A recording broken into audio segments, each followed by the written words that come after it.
Hey everyone, welcome back for another deep dive. Today we're tackling something that might seem super basic, but is actually way more interesting than you'd think. Hmm, intriguing. On all ears. What's got you so excited?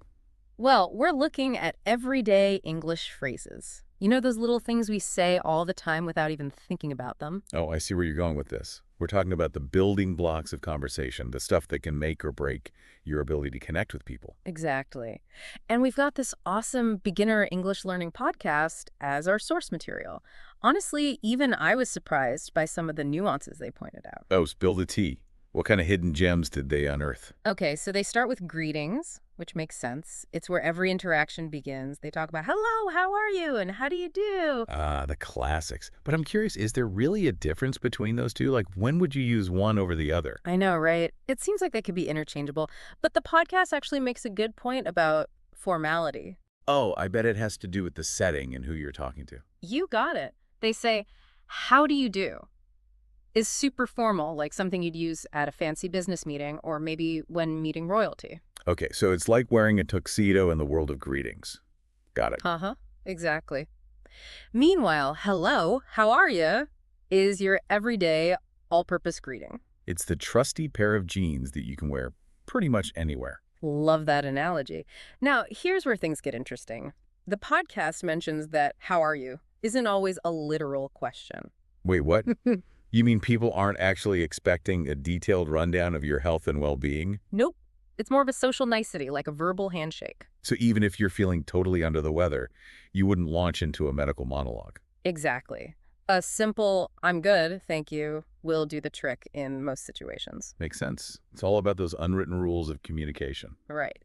And speaking of moving beyond those initial pleasantries, the podcast also talks about asking someone's name and where they're from. Ah, those are great ways to spark a real conversation and show you're genuinely interested in getting to know someone. It's like taking that verbal handshake and turning it into a warm embrace. I like that. It's about building a connection, even if it's just a brief encounter. Okay, let's say you find yourself in a situation where you need help. The podcast highlights, can you help me? As a super versatile phrase. Oh, yeah, that's a good one. Oh. You could use it for anything from asking for directions to getting assistance with a tricky task. Right. But is there ever a time when you shouldn't use it? Like, are there situations where it might come across as too vague or inappropriate? That's a good point. I guess if it's a really urgent situation like a medical emergency, you'd want to be more specific and direct with your request. Yeah, you wouldn't want to politely ask for help while someone's choking on their food. Exactly. In those cases, clarity and urgency are key. Okay, so can you help me? Is great for everyday situations, but there's always a need for common sense and situational awareness. Agreed. Now, the podcast also dives into the importance of, especially when asking for directions. Oh, that's a good one. It's like the magic word for politeness in English-speaking cultures. Totally. It shows that you're aware you're interrupting someone and that you respect their time and space. It's like a little verbal tap on the shoulder before you ask your question. Exactly.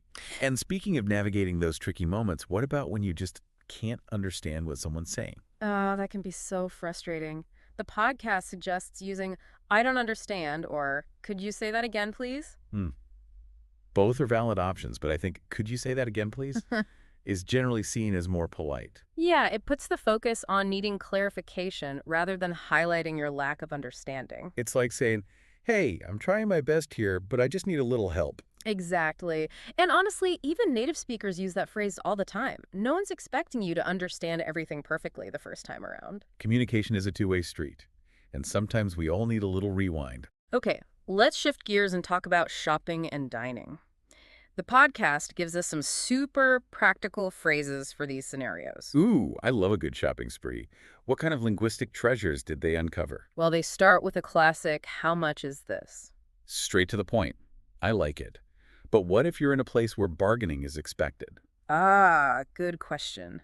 The podcast actually mentions that in some cultures, how much is this? Is just the opening move in a playful negotiation dance. So it's less about getting a fixed price and more about engaging in a little back and forth to reach a mutually agreeable deal. Exactly. And it can be a fun way to connect with local vendors and experience a different cultural norm. I love that. It's about more than just buying something. It's about the interaction and the cultural exchange. Okay, so once you've decided to buy something, the podcast suggests a simple, I'll take it. Short, sweet, and effective. No need to overcomplicate things. And then, of course, there's the all-important, can I have the bill, please? When you're ready to pay. Ah, the universal signal for wrapping things up, whether you're at a restaurant or a shop. One phrase, multiple uses. Kind of love that efficiency. Absolutely. It's like a linguistic Swiss Army knife. So we've covered a lot of ground here. From greetings to asking for help to navigating those all-important shopping and dining experiences. It's amazing how much nuance is packed into these everyday phrases. I know, right? It's like we're constantly sending and receiving subtle signals without even realizing it. And the more you understand those signals, the smoother and more enjoyable your interactions will be. You know what? I'm having so much fun with this. I think we should just keep going. I'm game. Let's dive even deeper into the world of everyday English essentials. Awesome. Stay tuned, folks, because we're just getting started. You know, it's funny. When you're learning a language, we always think about those big, impressive words. Yeah. But it's the small stuff, the everyday phrases that we use without thinking. Right. Those are the real MVPs. Totally. And speaking of those everyday phrases, our podcast source goes into some specific scenarios. Oh, okay. Like traveling and making plans, which can be tricky even for fluent speakers. Oh, absolutely. You're in a new city, maybe even a new country. And even simple things like Yeah. getting from the airport to your hotel can feel impossible. Right. Knowing a few key phrases can make all the difference. Absolutely. So let's talk travel.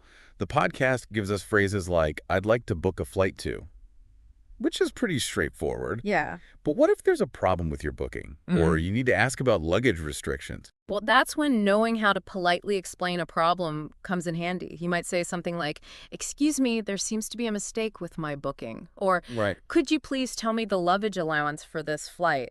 Being clear and concise, Yeah. but respectful goes a long way in those situations. Oh, for sure. It's like having a cheat sheet to deal with those unexpected travel hiccups. Exactly. I remember once my flight was delayed and I had no idea how to ask about alternative options. Oh, no. If I had known the right phrases, it would have saved me so much stress. Uh-huh. Yeah, those travel moments can be really tough, but they're also chances to learn and grow. Yeah.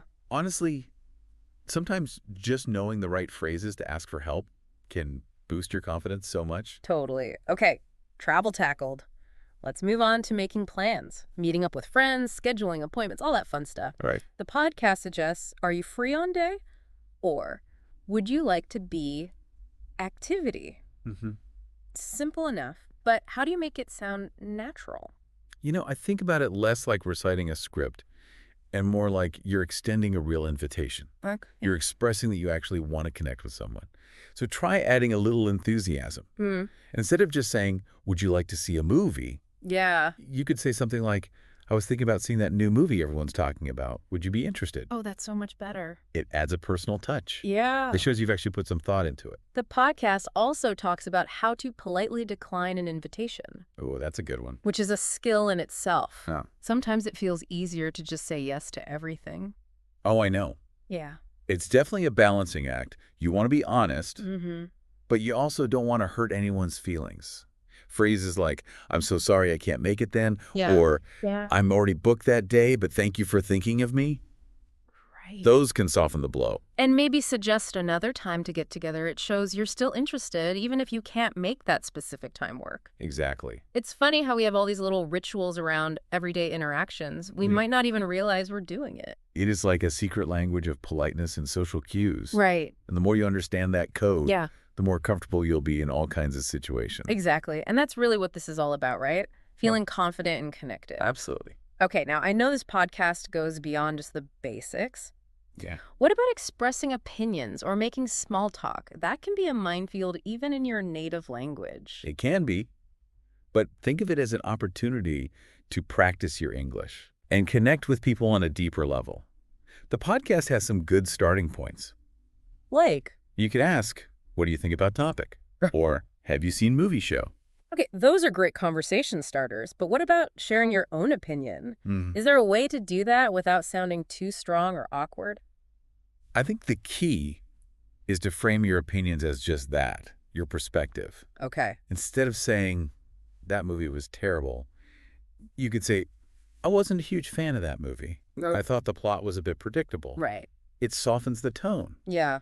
and opens the door for further discussion. It's about expressing your thoughts respectfully while leaving room for different viewpoints. Exactly. It's almost like these phrases are building blocks for deeper communication. Mm-hmm. They help you navigate all the nuances of social interaction. I think you're spot on. They might seem small, but they're packed with social intelligence. Right. And the more you understand those subtleties, Yeah. the smoother your conversations will flow. All right, we've gone from greetings to travel to making plans to opinions and even small talk. We have. I'm exhausted just thinking about it. I know.